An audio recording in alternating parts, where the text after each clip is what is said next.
Welcome to School Matters.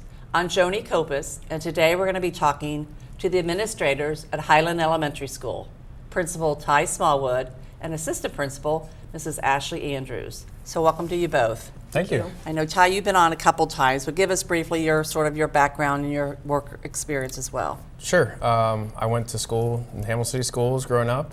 From here, went to Cumberland College on a baseball scholarship, and then went to Northern Kentucky for my bachelor's degree.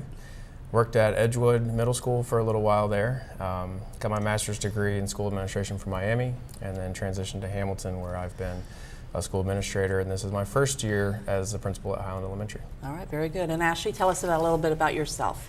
I'm originally from Cleveland, Ohio, and I went to the University of Dayton for my undergrad, where I met my husband, and I moved to Atlanta, Georgia, where I taught fourth grade for a year, and then we moved to El Paso, Texas, where I continued to teach fourth grade and got my master's from the University of Texas at El Paso. We moved back to Georgia, where I taught Title I. Then we moved to Tennessee, and I taught third grade, and came back to Ohio in Cincinnati. Was in Lakota for a few years, and then came over to Highland as the assistant principal. And I'm really excited to be here. And you're a military wife. I am, That's yes. why all the states that That you would named. make sense. Yes, very good. Well, I know you've been assistant principal for what, 2 or 3 years? This is my second year. Second year, and Ty, your first year. I know you kicked off the school year last year with a back-to-school carnival, and that was, well received. Yeah, Kids always absolutely. love carnivals. The community loves it. We got a lot of good turnout. Right? And I think part of it was that, the school district has gone with the Hamilton Proud initiative, and last year, Ashley and the staff decided that Pride would be our kind of acronym that we would work through with character, and the idea was to kind of get the community together, and with me kind of being from here and having a lot of that community pride, we thought that would be a good kickoff for our year. So it's Highland Pride, and I know that, as you said, each letter stands for something. The first one, P, stands for partnering with the community. So, well, in the character side of things, it does stand for personal responsibility. Right. But we do, pride ourselves on partnering with the community as well. And we actually just rebranded Highland. For a long time, Highland was known as the Scotties, which our staff really wanted to kind of freshen things up. So we went with the local company, Lemon Grenade, and redid our logo. And we are the Highland Pride, so we have kind of a lion as our symbol. So that really, Pride initiative has kind of taken its own turn. But yeah, P for the kids and character is personal responsibility. And as you said, character is very much involved, but also part of the P for Pride is partnering with the community. I know you guys are doing a lot of community outreach because schools can't do it alone. Right. So tell about the outreach. Well, so we started this year. We modeled it after a place called Strive Partnerships in Cincinnati. The idea there is that we really can't do it alone. And so the city and the school and the police and all the different things working separately are going to not have as many outcomes that are going to be achieved. So we try to get everyone together. We have the 17 Strong initiative involved in our community council, PTO. We have teachers, we have business leaders, we have people that work at the city. I mean, it's kind of an all-hands-on-deck approach. And we're really just trying to move 2 markers in the next 5 to 10 years, which is kindergarten readiness, so getting more kids ready for kindergarten, and then early grades reading. Those really are 2 indicators of post-secondary success, and so we felt like we can bring that down to the elementary. With that model, we would be successful. And part of that is I think it was called Highland Reads, where you had people donate books, and then I think you just gave the books out last week to the students. The kids were diving through them. There was so many. This is free. Oh my gosh, I get to take this home. They were so excited. They had like 2 books per 2 student. books. We had tons of chapter books and picture books, so it was great for kids of all reading It's like they were in a levels candy store almost. Oh my gosh, it was. I don't know. I haven't seen them that excited about books. I don't think so. That's and great. The Highland Reads thing took a life of its own, because through the community council, our first kind of 5-year push is to get the kindergarten readiness piece taken care of. And so as part of that brainstorming session, Highland Reads came out of it, and really the kindergarten readiness is what we really are focused on. We have these kits that went to each incoming kindergarten student. And if you're out there and you have a kindergartner that's going to enroll in Highland, make Hasn't sure enrolled yet? come to in Highland and enroll, because we do have some awesome things that the teachers put together to get them ready to enroll for kindergarten. And then that Highland Reads program sort of sprouted out, and we had over right around 3,000 books donated to all the kids. They were either so. gently used or new books. So that's great. And then you still have some for next year for the same comment. All right. You mentioned readiness. I know that's part of the R for pride, readiness and then respect. So talk a little bit about that, Ashley. Right. Readiness was within the school. We focused a lot on interventions and enrichment this year, which was a big focus for teachers as well as students. We got a lot of new initiatives and new programs this year, which we're really thankful to have at the building level. So training the teachers to utilize those programs and get the kids some really great enrichment and interventions to support them at their individual levels. Is that part of the LLI that we talk about, Yes. the district initiative? Yes. Yeah. And so really we look at our jobs as twofold. We need to promote what Highland is doing. We also need to get kids ready and that promotional aspect for enrichment. And we see that as like technology, science, technology, engineering, art, and math. We call it STEAM. And so really get kids who have these talents and who are already ready to just take off. Right. And then with those students that we need to fill some of those gaps, we want to meet them as well with as many resources as we can. So it's really a twofold kind of path. And once those students have the skills that are necessary, then we move them into that enrichment piece. So you truly look at each individual child, where they are and where they need to go, whether they're here and need to be here, or whether they're here, but you want to stretch them and enrich them to be farther along. And find what they're passionate about and give them the opportunity to really explore that. I think that Right. was something we really dove into this year, which the kids loved. Right. And with the respect piece, we had Basketball Jones visit Highland again this year. Normally he's come during the day to do an assembly. This year we did an after-school event, invited families, provided dinner, and it was very well attended. I think we ran out of room actually very quickly. That's always a good problem to have, It's I a very guess, good right? problem, yeah. Yes. But the families in the community loved it, and he spoke a lot about our Pride Initiative and focused on respect and what that looks like in community life as well as within the school, and it was a great message. Yeah. And that's a big piece of what we do is we don't really want to say we're really about anti-bullying, but on the other side of it, we want to state it positively. So we had a Highland Heroes campaign where it's stand up to bullying by being a hero. So we want to really frame it in a positive way, and Basketball Jones kind of fit right into that as well. Yeah. And I know he's done it several years. As you said, I think he sends this a very good message, but he also personalized it for the individual schools. And He what has a they're great doing. background story too that the kids really buy into and see themselves in him and what he's doing. And when you can hook 5th and 6th grade boys, you've got a good message. Right. Yeah, that's a good point. Yes. Well, and it's from somebody from outside coming in too. They sometimes get tired of listening to the teachers all day or the principals. So somebody new and fresh, Yeah. Talking about respect and spinning a basketball, you got them hooked. Right, that's exactly right. And then the I in pride stands for integrity, and also the IAT. So explain about that, Ashley. IAT was our focus, kind of tying back into the intervention process, response to intervention with kids, and we utilized a lot of the new programs the district got throughout this year. Spire, Read Naturally, I'm blanking now. Yeah, we have LLI, we LLI, have thank you. a program called iReady, and so iReady. it's really about just meeting them with a ton of different tools. But even more importantly, like we can meet them with a bunch of tools, but if it's not in a framework that everyone understands, that's what we really focused on in year one is our system of instruction, which we call response to intervention, which really is more MTSS. I know I'm getting in the weeds on things, but we wanted to make sure there were like multi-tiered supports for students when they have gaps that need to be filled, and our teachers now understand that process. We have a very streamlined process for how we meet kids. So if you're struggling with reading fluency, you're not going to get a program on phonics, which just wouldn't make sense. Right.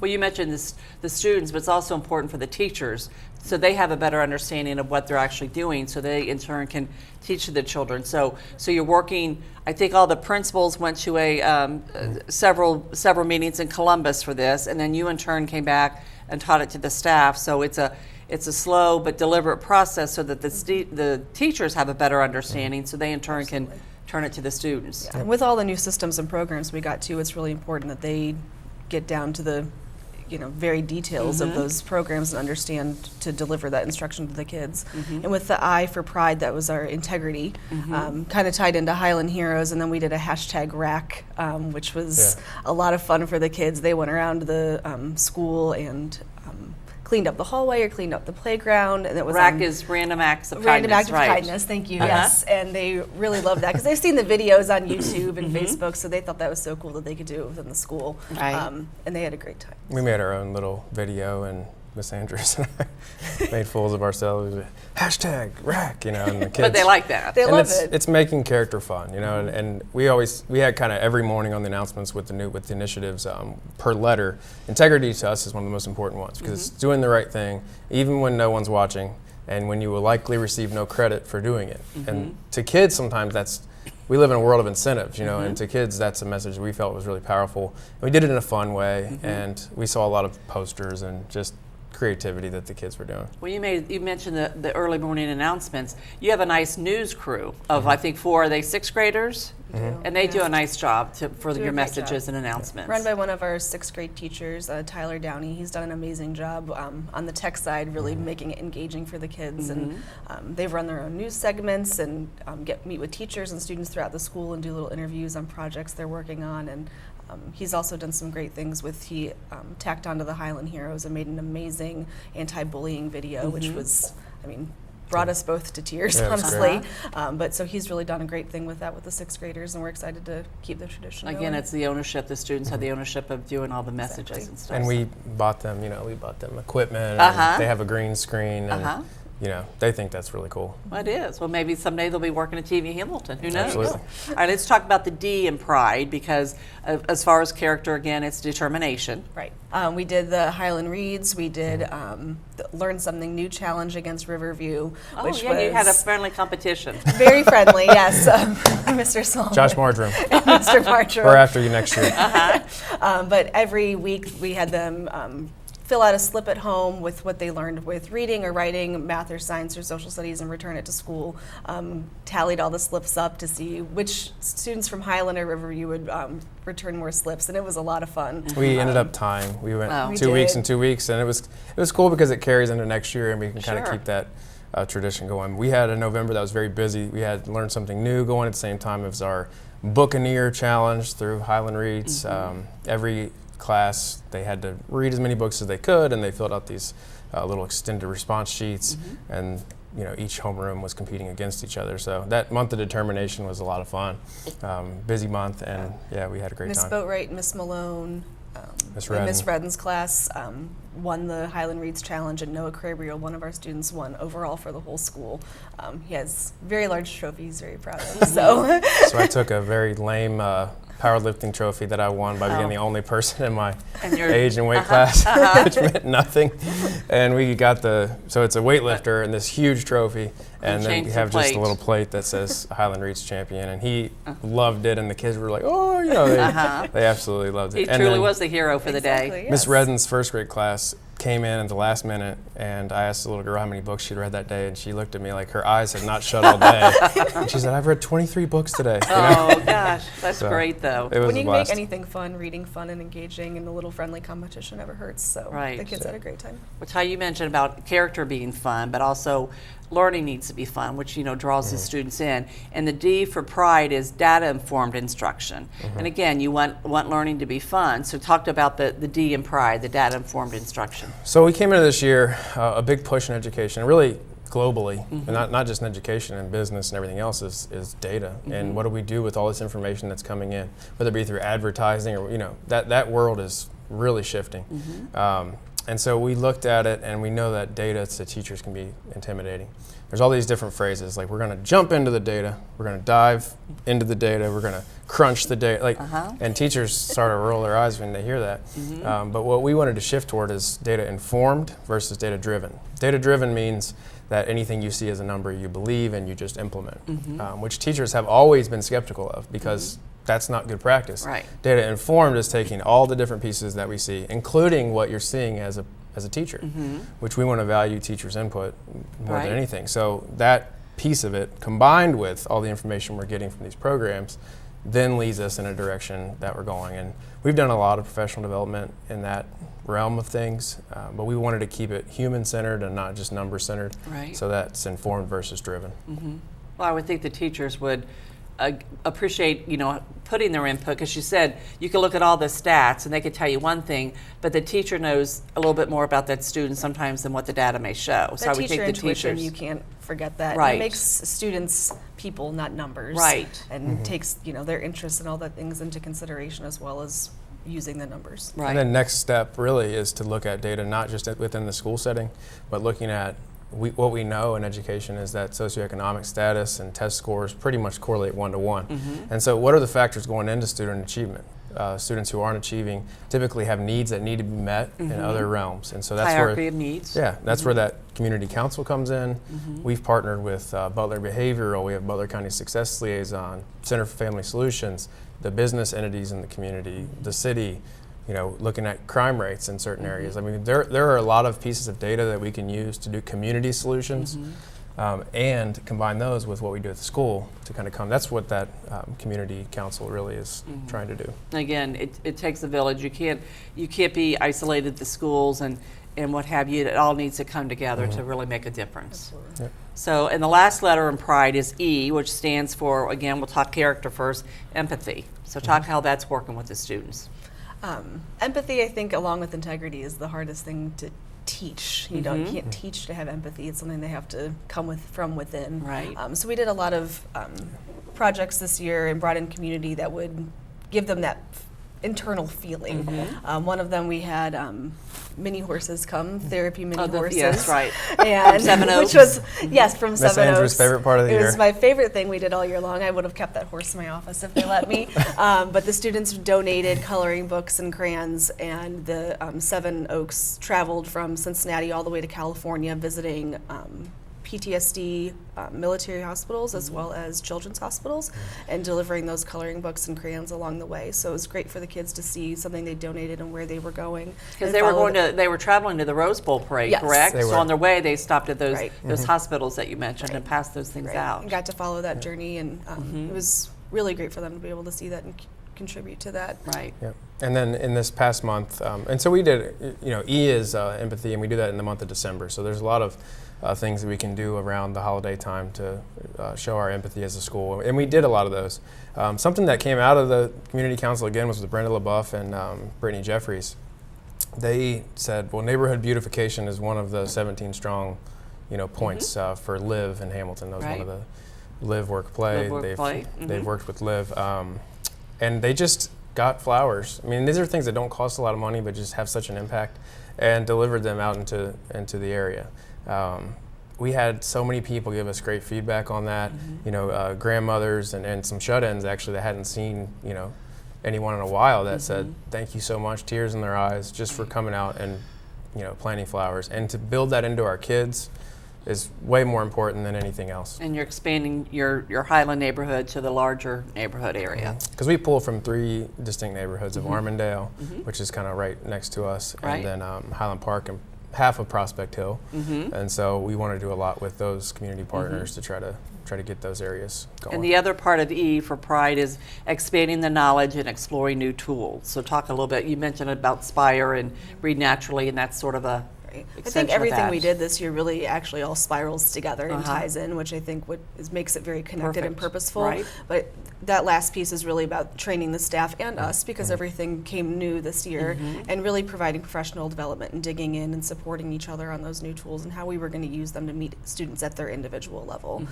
So we're really excited about what we have and what we can do with it now that we've got a strong base and understanding of it moving into next year. And our teachers they were ripe for that. We haven't had a new math curriculum adopted for around a decade, and so bringing in math resources into next year, we have a program called Do the Math, which is an intervention tool.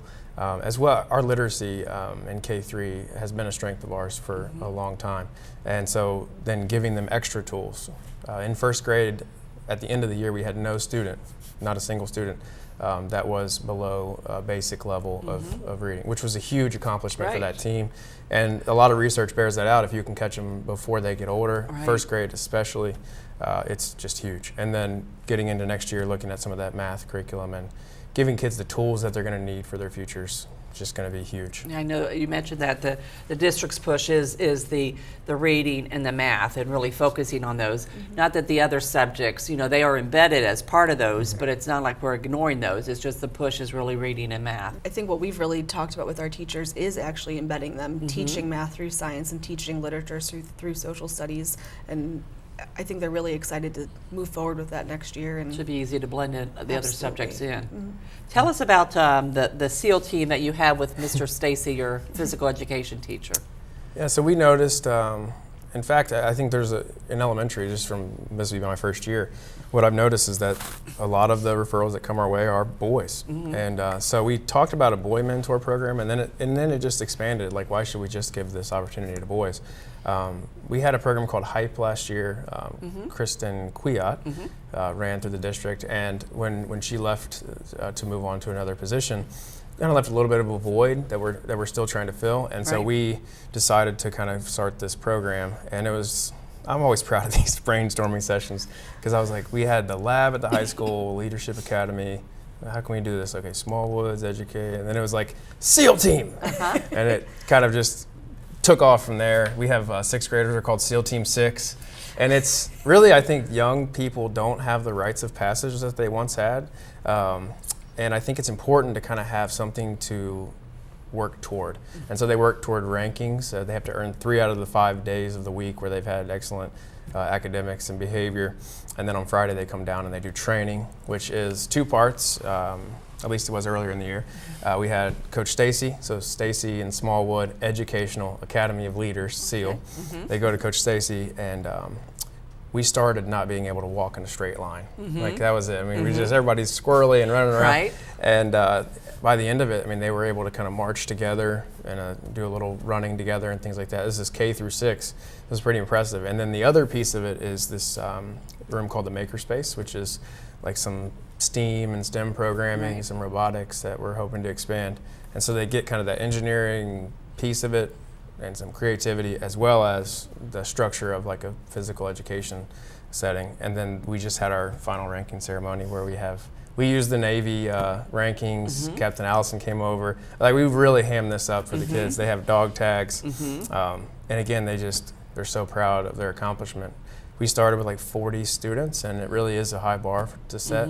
And so I think we ended with like 25 who made it through the whole year. So they are the few, the proud, the SEALs. The SEALs, very good. I love seeing the SEAL Team 6, the 6th grade boys really mentor and lead the younger ones. They would meet with them and conference with them, about different choices they could make in the classroom and around the school. And having them have that ownership, having it be student-led, was really impressive to see the work Peer that to they did. peer, Yes. versus That's what we're trying to work. If the student doesn't earn their 3 out of 5 letters that week, that doesn't mean they're off of SEALs. They actually have to meet on Monday morning with the SEAL officers, the top officers.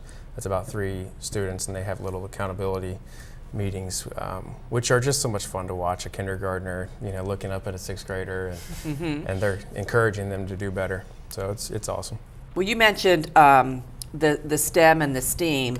Part of that is the Hour of Code, which I know Miami University students, and I think even our Hamilton High Teacher Academy came over and worked with students on the Hour of Code. So explain that a little bit. So the Hour of Code was something I always wanted to try. I've seen this kind of develop over the last 8 to 10 years. Because it's a nationwide. It's global. At this point, and millions of students have participated each year. And so each year on Twitter, I'm kind of seeing hashtag Hour of Code, and I'm thinking, what would I do if I had a building?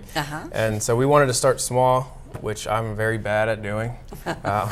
So we decided to try to run an Hour of Code around, I think it was in November, I want to say. And we, software engineering department in Miami, we had to connect through one of our student teachers. And they came in and said that they wanted to try to help with it, that it really expanded. And Dr. Crawford, the wife of the president of Miami, even came and volunteered. That was a nice surprise, I'm sure, nice visitor. It was awesome. We found out the night before, and we were like, all right, Zach, our technology guy, let's make sure this works. So we had enough devices this year so that kids could partner up. And next year we're going to be going 1-to-1 and 3 through 6, so we'll have even more devices. But every kid could partner up with another. And they worked through a coding module, which software engineering entry-level jobs are paying $67,000, we found the other day. And so this kind of new entry to the middle class through a technology that a lot of parents don't even know about.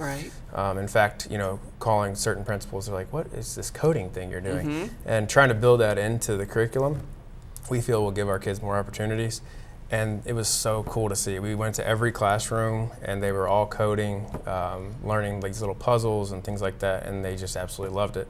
And that sparked a whole coding interest through the building for the rest of the year through another number of other programs. One of our teachers, Miss Karen Redden, who teaches first grade, developed a Girls Who Code Club, K through 6, and it was K3. K3. And that was after school, right? They come after school. And it was overflowing. I think they had 60 girls come almost every single week, and they were so passionate about it. Really developed quite a lot from the beginning of just tinkering around with what hour of code all the way through the end of the club. We actually just had a little news segment and an article about it as well, so it's great. And Karen Redden, the lady who runs it, to me it's exactly what we want to encourage. We've tried to encourage teachers to take risks, encourage teachers to be creative. And she came to me and said, I don't know anything about coding, but the kids seem really into it. And if this is something they need to know for the future, let's start it. So kudos to her for and taking we just that say, leap. Amazing. Yes, Yeah. I mean, we encourage those ideas, and it's just been unbelievable. And then the software engineering program actually pushed in and did a 4th and 5th grade coding, which is more like actual coding through Java and HTML, so what they could use for a job one day.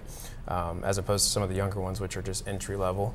And so we want to see that expand. And actually, a coding club that I'm passionate about at Wilson, we started with Michael Elting, is now going to become a class at Wilson. So as they move from elementary to middle school, then that continues. And working at the high school, I saw low enrollment numbers in coding, and I thought, how can we change this? And I really believe that starting in elementary will get more kids involved in that and just make them more ready for the jobs that are out there. Well, and you mentioned earlier too, technology, we will be pretty much one-to-one from grades 3 through 6. So I think we need to commend our Board of Education, our technology director, for pushing us that way. So we do have a one-to-one for really grades 3 through 12 because that's the future.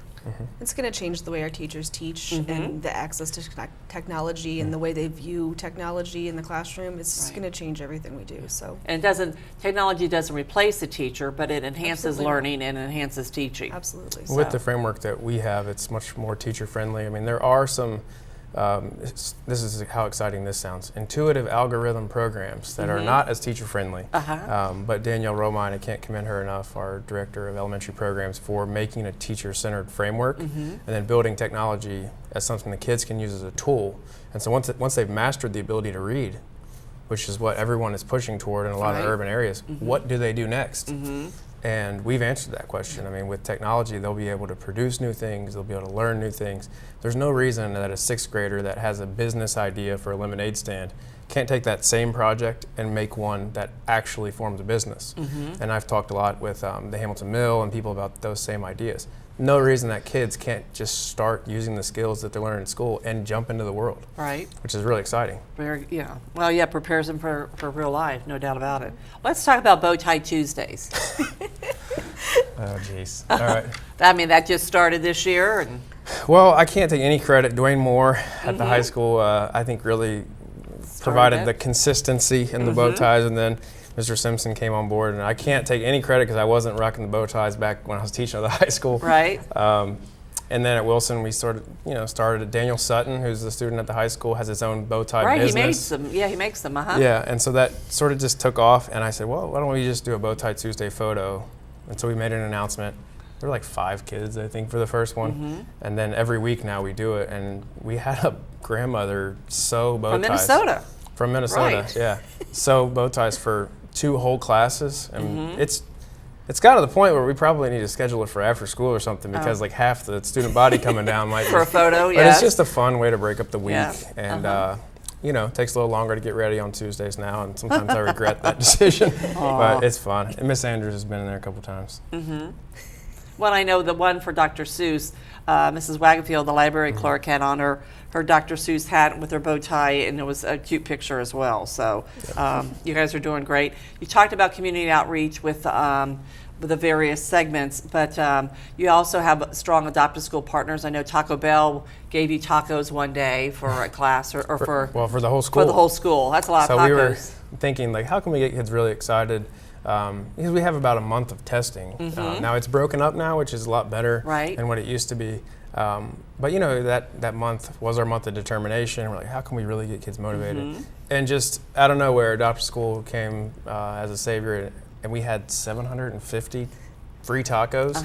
And we thought, I would work for a taco. So Right? let's get some tacos out there. And the kids worked really hard that week. And yeah, I think there could be a direct correlation between our test scores and the taco Tacos. giveaway. Well, and again, you mentioned earlier too, you have all this community outreach, and I think people are willing to help the schools. We just have to make the phone call or whatever, but they want to be part of it because we are in all this together as well. So, Talk, I love this. You did My 3 Words. It was a motivational challenge. I think it was maybe for your upper grade students. They wrote three words. Really, and this is what's beautiful about Highland's Character Committee. There are probably 25 people on that committee, and they always sprout new ideas. And one of the ones that Sandy Bond and Sue Dam said, well, they saw a segment, My 3 Words, just a fun thing. I think they did on Good Morning America or something like that.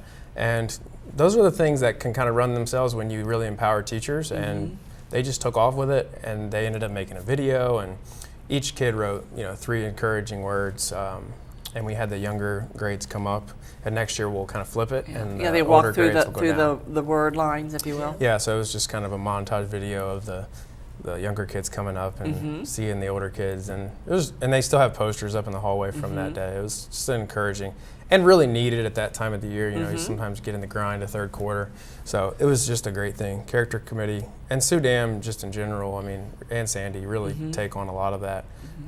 Just doing community partnerships. I know that was on Facebook, and another Hamiltonian who now lives in another state. She shared that with a friend and said, "Oh, why don't we try to do this?" So it helps. Social media expands the world, and so that might be expanded to another state as well. But it was very powerful. The 3 words that each student looked at 3 words, and it was very nice, I think, effect. So good for you guys. Well, it sounds like a lot of learning's going on, a lot of fun's going on.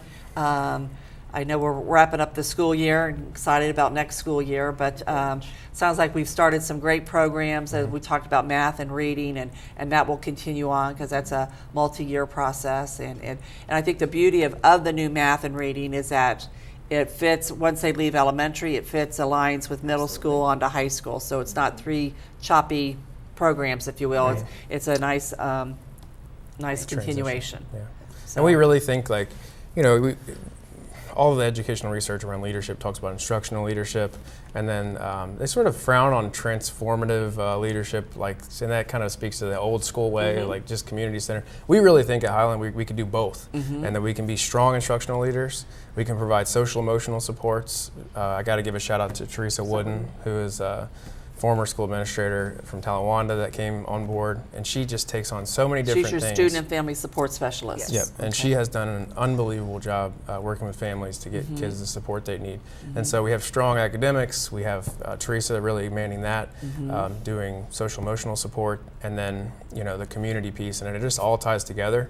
We really think that's kind of the third way that we can do all of those things, and not just at the exclusion of others. When you mentioned, she's works with the students, but she's also working with the family. So again, draw them in there and help them if they need some services or try to figure out what they need, and she's there to help them, I guess, guide them along to services that may have a need for. And that's the key. We have to get to a point where it's not those kids or these kids or those families, it's us. And that's really what we try to do. It's got to be that language of we are doing this together. And when you talk to parents and their student may have had a slip up, and what do we think we can do here to improve the behavior? That's how we move forward, and that's how we move forward academically too. Everybody on the same page. Yeah. Well, it sounds like your staff is right there along with you too, and I think that's great because you have to have a cohesive team to bring that message along. Absolutely. So we couldn't do it without them. They're unbelievable. Our teachers and staff, from educational assistants, all hands are on deck, and I think it's just such an exciting time to be in elementary. Great. Well, I'm looking forward to see what happens next year, both with the learning and with the character and with the community outreach, and I think it'll show very successful in everything the students do. Thank you. So thanks for joining us today. We thank you for joining us on School Matters, because school matters.